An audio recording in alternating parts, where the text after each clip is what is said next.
रहीम अस्सलाम वालेकुम। उम्मीद है आप ठीक होंगे, खैरियत से होंगे। तैयब लोच आपकी खिदमत में फिर से हाजिर है जी। जुडिशल महाज से जुड़ी हुई एक अहम डेवलपमेंट आपसे शेयर करनी है। जैसा कि आपको इल्म है कि मखसूस नशिस्तों से मुतल्लिक नज़रसानी केस जो है वो सुप्रीम कोर्ट के 11 रुकनी कॉन्स्टिट्यूशनल बेंच में ज़ेर समाअत है। आज इस मामले पर तीसरी समाअत हुई, लेकिन अफसोस से कहना पड़ेगा कि आज भी इस समाअत को चलने नहीं दिया गया, बल्कि पीटीआई और उसकी प्रॉक्सी सुन्नी इत्तेहाद कौंसिल की जानिब से सुप्रीम कोर्ट में बराह रास्त इस्तदा कर दी गई कि हमें इस बेंच की तश्कील पर एतराज़ है और एतराज़ से मुतल्लिक हमने तहरीरी दरख्वास्त जो है वो इस बेंच में सबमिट करानी है और हमें कुछ वक्त दिया जाए। इस पर बेंच के सरबराह जस्टिस अमीनुद्दीन खान ने फैसल सदीकी जो सुन्नी इत्तेहाद कौंसिल के वकील हैं उनको कहा कि आप को इतना वक्त था आपके पास, आज ये तीसरी समाअत है और आपको अब याद आ रहा है कि आपने बेंच पर एतराज़ उठाना है। तो उन्होंने कहा कि देखें, पहली समाअत पर तो मैं पेश नहीं हुआ, दूसरी समाअत पे जंग छिड़ गई, तीसरी आज समाअत है, तो मैं अदालत से ये इस्तदा कर रहा हूँ कि मुझे मोहलत दी जाए। तो अदालत ने कहा ठीक है, आप कल तक अपनी दरख्वास्त दायर कर दें। तो यहाँ पर उन्होंने कहा कि ये कोई सज़ाए मौत का केस नहीं है, इस केस में इतनी उजलत क्यों? मौसूफ को अभी भी इस केस में उजलत नज़र आ रही है। ये केस 11 महीने से समाअत के लिए नहीं लगा और उस टाइम इन्हीं के अपने जजेस ने समाअत नहीं होने दी थी। खुदा करके केस समाअत के लिए लगा तो कहते हैं जी इस केस में इतनी उजलत क्यों। चलो जी, फिर जस्टिस जमाल खान साहब भी बोल पड़े। उन्होंने कहा खैर है, कोई मसला नहीं है, मोहलत आप दे दें जो वो मांग रहे हैं। तो उन्होंने कहा जी मुझे पीर तक के लिए मोहलत दें, मैं पीर को बेंच पर एतराज़ से मुतल्लिक आईनी दरख्वास्त दायर करेंगे और मेरी इस्तदा ये है कि बेंच पहले हमारी उस एतराज़ात को सुने। बेशक अगर बेंच हमारे एतराज़ को नहीं मानेगा जो हम बेंच की तश्कील के ऊपर उठाएंगे तो फिर अदालत जो है वो मुस्करा कर हमारी दरख्वास्त मुस्तरद कर सकती है और फिर केस को आगे बढ़ा सकती है। लेकिन जब तक एतराज़ात पर केस नहीं सुना जाएगा उस वक्त तक जो है वो समाअत नहीं चलानी चाहिए। अब ये एतराज़ की कहानी कहाँ से आ गई, ये बड़ी अहम चीज़ है कि तीसरी समाअत है, इनको अब यह एतराज़ याद आ रहा है। बिल्कुल, ये एतराज़ की भी बड़ी एक लंबी कहानी है, ये कोई एकदम नहीं आई, बल्कि ये एतराज़ की कहानी इसे आप कह सकते हो कि ये जो सहूलतकारी होती है, अदालती सहूलतकारी, वो कैसे होती है। आप अब इससे पता आपको चलेगा, क्योंकि पहले ही यहाँ पे ये चीज़ तय हुई है कि यहाँ पर हमने देखा कि सुप्रीम कोर्ट के जजेस पीटीआई और सुन्नी इत्तेहाद कौंसिल के वकीलों से ज़्यादा पीटीआई की वकालत करते रहे।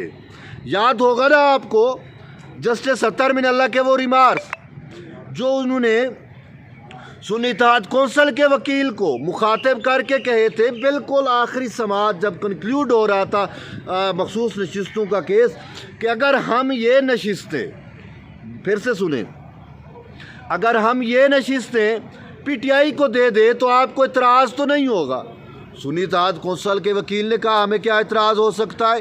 फिर पूरी दुनिया ने देखा कि कैसे मावरा आइन फैसला हुआ, कैसे सहूलतकारी हुई और कैसे ये मखसूस नशिस्तें तहरीक इंसाफ को देन कर दी गई। आपके सामने है, बेन ही ऐसी ही सहूलतकारी अब भी हो रही है। हम समझ रहे थे कि कॉन्स्टिट्यूशनल बेंच बन गया, कॉन्स्टिट्यूशनल बेंच में बैठने वाले जजेस जो है वो कॉन्स्टिट्यूशन को प्यारा रखेंगे, वो अपने आइन को प्यारा रखेंगे, वो अपने हलफ को मुकद्दम जानेंगे, वो अपने ज़ाब्ते अखलाक को मुकद्दम जानेंगे। लेकिन अफसोस से कहना पड़ेगा ये हमारी ही शायद गलती थी, या फिर इस बेंच में कुछ जजेस ऐसे शामिल कर दिए गए थे कि जिन्होंने आइन को नहीं माना। यानी कि अब मुझे आप बताएं कि जस्टिस आयशा मलिक का कॉन्स्टिट्यूशन से क्या ताल्लुक़ है, जस्टिस अकील अब्बासी का कॉन्स्टिट्यूशन से क्या ताल्लुक़ है।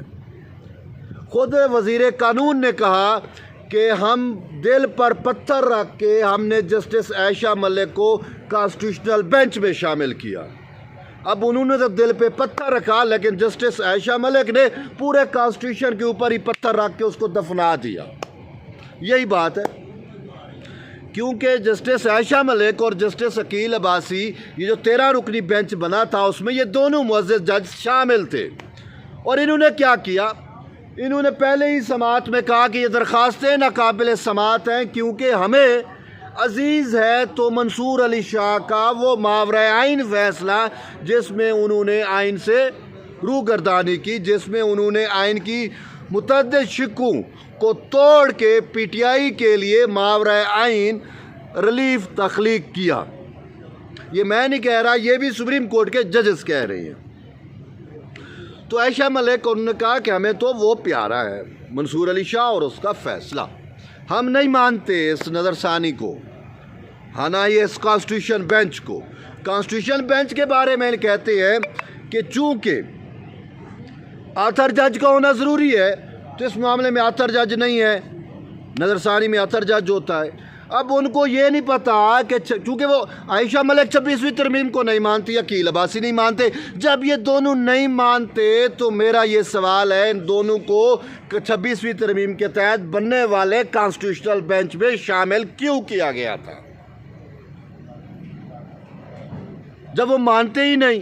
26ویں ترمیم کے خلاف خود عائشہ ملک کا لیٹر موجود ہے، ان کی سات چیزیں سامنے موجود ہیں، پھر وہ اس کو 26ویں ترمیم کے تحت بننے والے کانسٹیٹیوشنل بینچ میں شامل کیوں کیا گیا بھگتے۔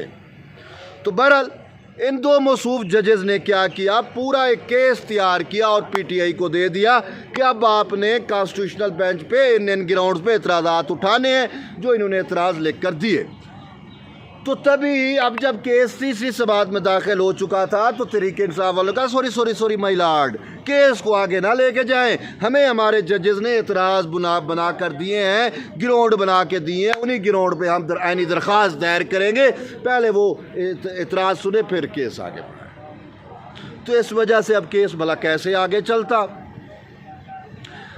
کانسٹیٹیوشن آف پاکستان کہہ رہا ہے کہ آج جو کانسٹیٹیوشنل میٹر ہیں وہ کانسٹیٹیوشنل بینچ سنے گا، لیکن عائشہ ملک ہو یا عقیل عباسی ہو یا ان کی تحریک انصاف ہو یا ان کی سنی اتحاد کونسل ہو، وہ کہتے ہیں کہ نہیں، یہ کانسٹیٹیوشن تو ہم مانتے نہیں ہیں، 26ویں ترمیم کو تو مانتے نہیں ہیں، ہمیں بینچ چاہیے تو ہمارے اپنے منصور علی شاہ کی سربراہی میں۔ یہ ٹوٹل فساد ہے، یہ ٹوٹل مسئلہ ہے، یہ ٹوٹل تنازع ہے۔ تو اب اس معاملے پر سماعت چلی گئی ہے جی، آج 13 تھی، تو پیر تک کے لیے نیکسٹ ویک پیر تک کے لیے سماعت چلی گئی ہے۔ اب پیر کو اس معاملے پر دوبارہ سماعت ہوگی، تو دیکھیں گے اب کہ ان کی درخواست کیا آتی ہے، یہ اعتراضات کیا اٹھاتے ہیں۔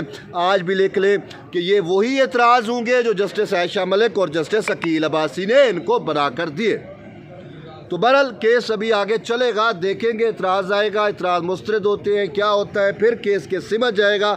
لیکن بات یہ ہے کہ اس کیس کی اب 2 ڈیمنشن رہ گئی ہیں کہ آیا جسٹس مندو خیل اس اٹیمپٹ میں ہوں گے، اس کوشش میں ہوں گے کہ جو فیصلہ آئے اس 11 رکنی بینچ کا، 2 تو پہلے اپنی رائے دے چکے، تو 11 کا جو فیصلہ آئے وہ میرے والا فیصلہ ہو، باقی امین الدین خان اور ان کی یہ ہوگی کہ ہمارے والا فیصلہ ہو۔ اب فیصلہ کیا آئے گا اس پہ ہم بعد میں ڈیٹیل میں گفتگو کریں گے، لیکن آج تک کے لیے سماعت جو ہے وہ یہ ہوئی ہے۔ آپ اپنا فیڈ بیک ضرور دیں، لیکن ایک چیز میں نے آپ کے سامنے رکھ دی کہ عمران ڈوز کی عدالتی سہولت کاری کیسے ہوتی ہے، کہ پی ٹی آئی کے لیے کیسے معزز جج اپنے چوگے میں بیٹھ کر بھی پی ٹی آئی کی وکالت کرتے ہیں۔ یہ بالکل کھلے عام آپ نے سر عام آپ نے دیکھ لیا، دیکھ رہے ہیں، نوٹ کر رہے ہیں، یہ تاریخ بن رہی ہے۔ بہرحال اب تک کے لیے اتنا ہی کافی ہے، ملتے ہیں ایک نئی ویڈیو میں، تب تک اجازت دیں، اللہ حافظ۔